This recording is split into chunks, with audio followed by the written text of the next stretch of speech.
Em torno de 40 dias, milhões e milhões de brasileiros estão manifestando de forma pacífica, ordeira, legítima, na frente dos quartéis das Forças Armadas em todo o Brasil.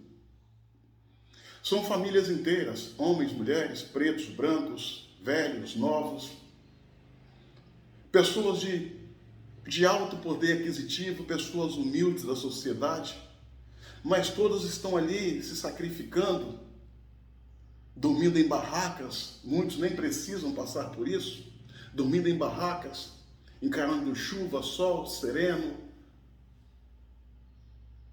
lutando por aquilo que eles acreditam, por um Brasil melhor, um Brasil mais justo, sem corrupção, longe das mãos sujas da esquerda. Essas pessoas estão ali, concentradas, sem quebrar uma planta no jardim, sem confrontar autoridades de segurança, estão ali mandando o seu recado.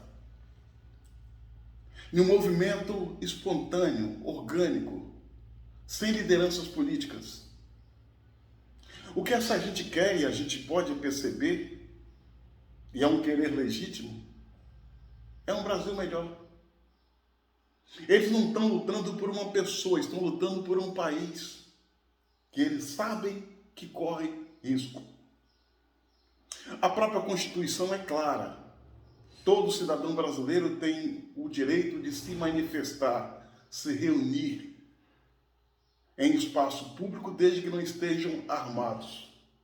E para isso não precisa anúncio prévio, desde que não seja no mesmo local em que haja uma outra corrente previamente marcada para se reunir, até para não ter conflitos. A própria Constituição dá o direito a esses brasileiros de se manifestarem. E eles estão fazendo isso. Defendendo aquilo que eles acreditam. Se as demandas deles serão atendidas pelas autoridades ou não, é uma outra coisa. O fato é que eles estão em pleno exercício da sua cidadania. Mas mesmo assim a gente vê algumas instituições, como o Supremo Tribunal Federal e parte do Congresso Nacional, corroborado pela velha, viciada e corrupta imprensa, dizer que esses movimentos, os quais eu estou falando, são golpistas. Não, senhoras e senhores. Vamos ser honestos, intelectualmente falando.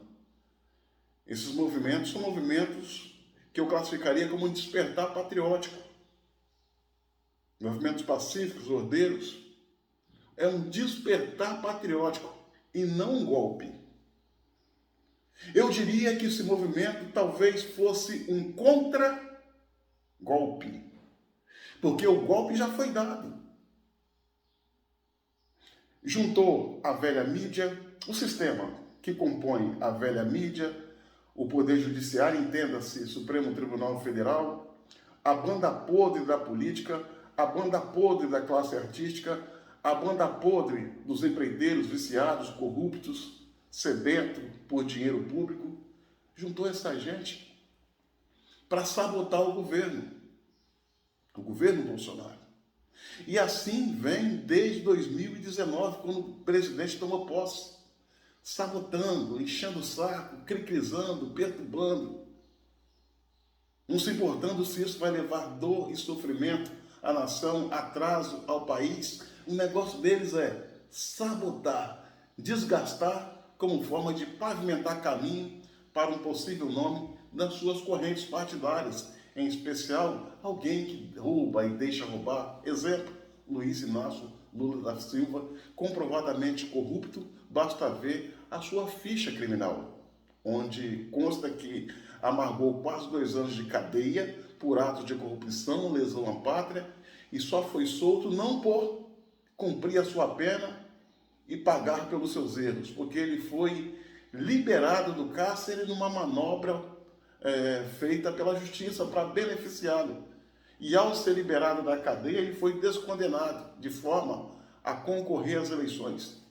Não estou aqui dizendo que a eleição, o resultado da eleição, a votação propriamente dita, no tocante aí também às urnas eletrônicas.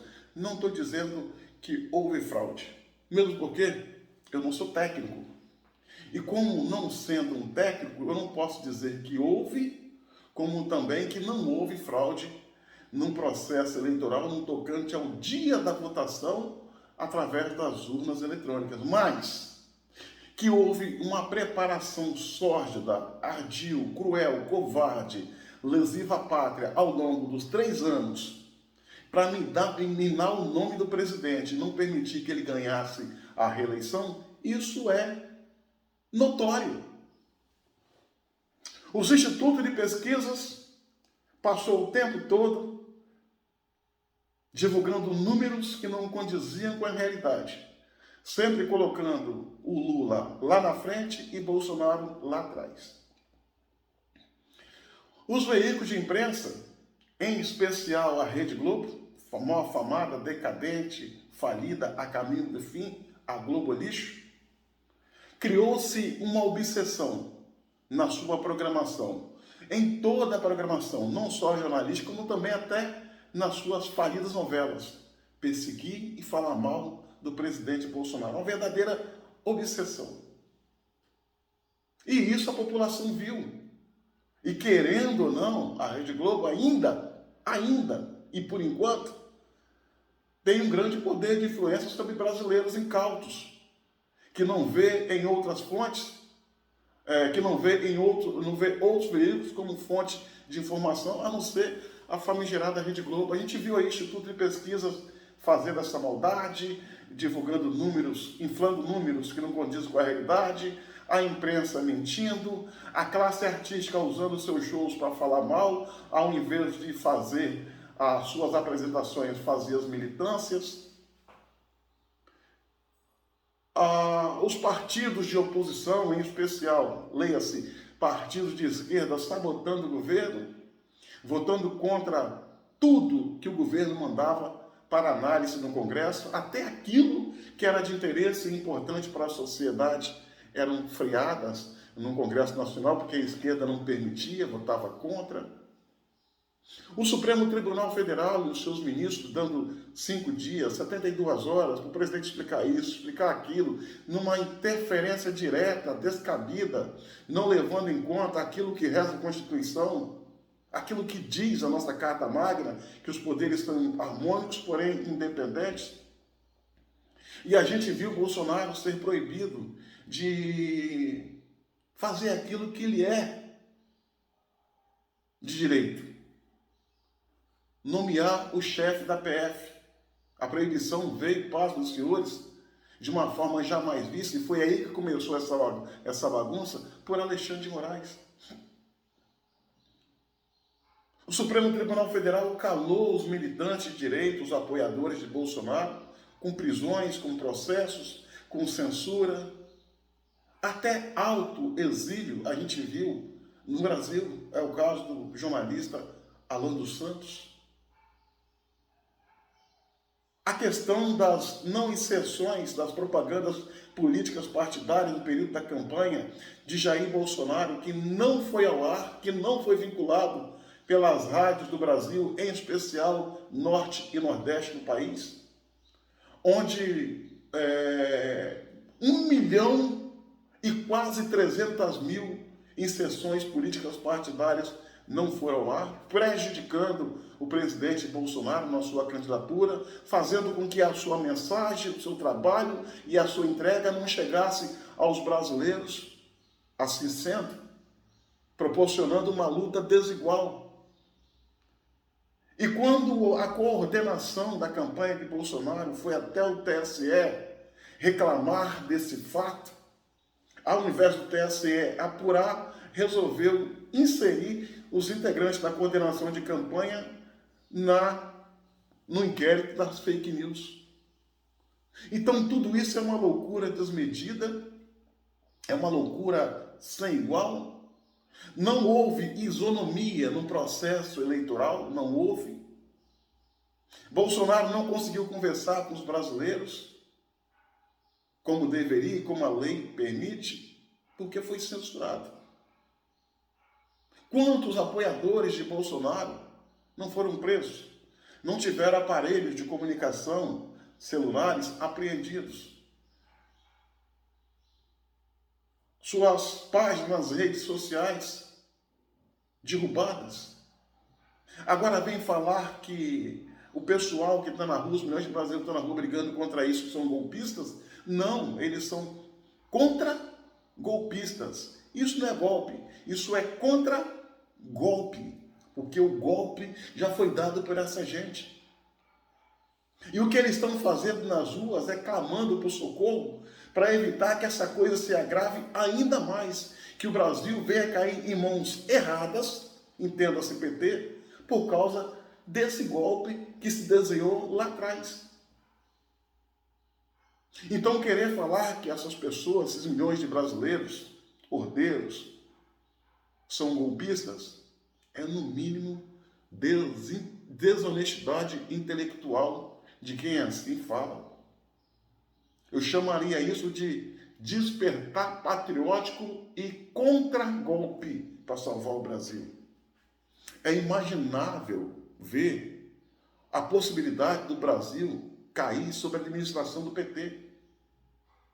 Esse que não é uma agremiação política partidária, mas sim uma ORCRIM, uma organização criminosa, onde os seus membros não constituem um colegiado de parlamentares, não, uma horda, uma formação de quadrilha. Basta ver que só a equipe de transição do Lula tem 67 pessoas investigadas, outras ex-presidiários respondendo processo de liberdade por atos de corrupção. Esse mesmo Lula que saiu daqui, foi tirado da cadeia e reconduzido ao comando da nação, e isso, como a circunstância é o que se busca, não tem compromisso com a verdade, não tem compromisso com o país, é um fanfarrão, é desonesto. O que ele quer é pilhar, roubar, deixar roubar, não servir ao povo brasileiro, não servir ao país, mas sim se servir do povo brasileiro, se servir do país. Como se o Brasil fosse seu fundo de quintal, fosse o seu padieiro. É por isso que as pessoas estão nas ruas brigando. E eu tenho a impressão que essa luta não será em vão. Acredito piamente que algo poderá acontecer por esses próximos dias que vai mudar o jogo e salvar o Brasil. E assim sendo, eu peço aos inimigos da pátria, essa gente da esquerda, que poupe o sorriso, porque quem ri por último, ri melhor. Essa manifestação, repito, e encerro, não é golpe, mas sim um contragolpe e um despertar patriótico, porque o golpe já foi dado por esse sistema.